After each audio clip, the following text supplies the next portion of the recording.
We are set to reach the 10 billion mark by 2050. That is 3 billion more people than we have on Earth today. And with current agricultural practices, we will be unable to support this many people. 80% of all suitable farmland on Earth is already currently in use, and 15% of that has already been permanently ruined due to poor agricultural practices. We physically do not have enough resources with our current farming techniques to support 10 billion people. But there is good news, and that good news is that there is a potential solution to this problem of imminent world hunger. And that solution is vertical farming. So what is vertical farming? Well, as the name implies, vertical farming is a way to move from the two-dimensional conventional way of farming that uses farming on just flat landscapes to a three-dimensional farming. Essentially, we're going to be moving from farming on a bunch of hills to farming in skyscrapers. So how is vertical farming supposed to work? Well, vertical farms will mostly use hydroponic systems. This means that plants will be placed in a nutrient-rich water suspension. LED light sources will be able to adapt their visual spectrum depending on the plant to optimize the plant growth. Rotating racks will be able to move the plants around to ensure that every plant receives equal nutrient distribution.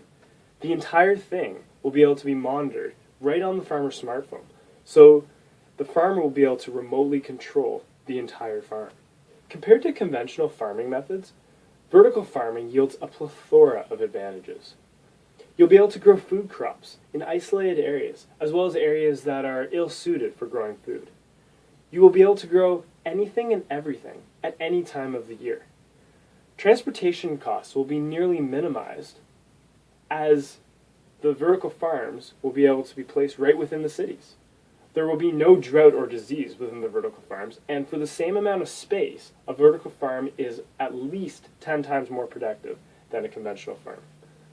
You can install these vertical farms into high-rise buildings, you could build new facilities, you could build these vertical farms underground. It doesn't really matter, as long as you provide the proper water, light, and nutrients for the plants. At this point, the proposal to build vertical farms seems almost too good to be true.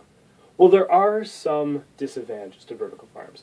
And the one major disadvantage that is holding the technology back is cost. There is a huge amount of energy cost for the heat and lighting of the facility, as well as the water management, the nutrient management, that just hasn't been overcome yet. So is vertical farming worth it?